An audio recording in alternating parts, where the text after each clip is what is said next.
So that was a nice follow-up, but I don't think I have too much to say about it because this episode fixed the problem that I had with last episode, and that one tribe got kind of shafted in the edit. Well, they all got equal representation here, but when you thought about it, it seemed a little more obvious that the hustlers would lose the immunity, although the challenge did a really good job of making it seem like actually maybe they won't lose. So I was kind of glad about that, but at the same time, if you had really thought about it, it seemed kind of obvious. But note, it's not exactly like old school, because in old school, what would happen was that after one tribe lost the immunity, it became kind of obvious which person would end up leaving sometimes, or at least that's how I felt in Australia when I was watching it, and a little bit for Borneo.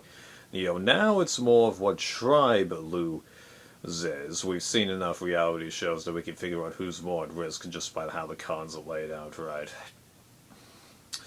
But I like the interactions that we got because the heroes were all trying to figure out Plan B, and Chrissy making that alliance with Ben.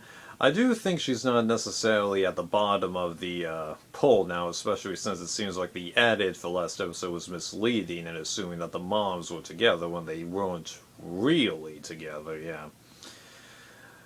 And it's nice to see everybody thinking, okay, should we do this? Do we plan this? What's my relationship with this person? Yeah, there's only 5 people on the tribe, so you really do have to think about your relationship with everybody. You can't just like ignore people, because when you have tribes of 9 or 10, there's always people who end up blending together, because like I've came up with this fictional season of Survivor in my mind with completely original people, and then there's one person who manages to have a relationship with everybody but doesn't get her name written down the entire season, so there you go. Could happen. Then the healers, well, that was a pretty interesting dynamic where Joe ended up discovering that clue to the idol, and I do like how they changed the clue designs a little bit, having more physical clues left there, because like anybody could miss that sort of thing, because when you're in the jungle the vegetation would blend together, so it's real easy to not look through that kind of a thing. Yeah, although the hiding place itself is kind of obvious. To be fair though, that arrow pointing, well, lack of a better term, downward on the tree, that didn't necessarily mean, like south or anything. They could have, like, dug in multiple spots 5 feet away from the well before they found it, and, like, that bag for the idol, I'm pretty sure is not that much bigger than my fist, although this, as I've said before, this camera size makes my fist size a little distorted, doesn't it?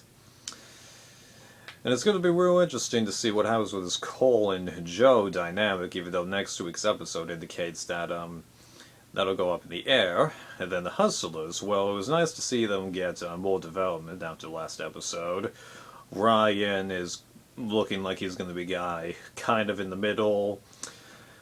Well, I wonder if he'll turn out to be like another Ian from Big Brother. Interesting. Okay,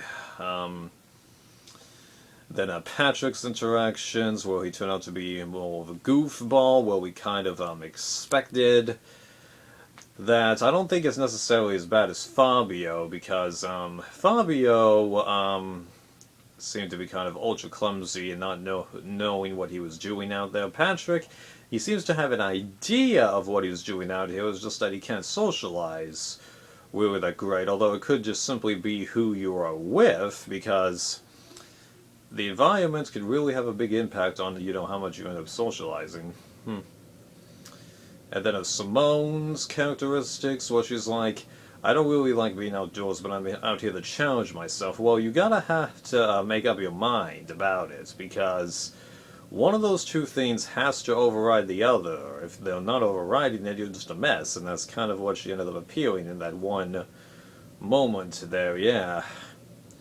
It could be that there's a little bit more to her background that I'm missing, because I didn't listen to her exit interview with Rob Sesternino, although I did listen to Rob's Know-It-Alls, read Dalton Ross's stuff, and watched the People Forum with Dalton Ross and Andrea, right?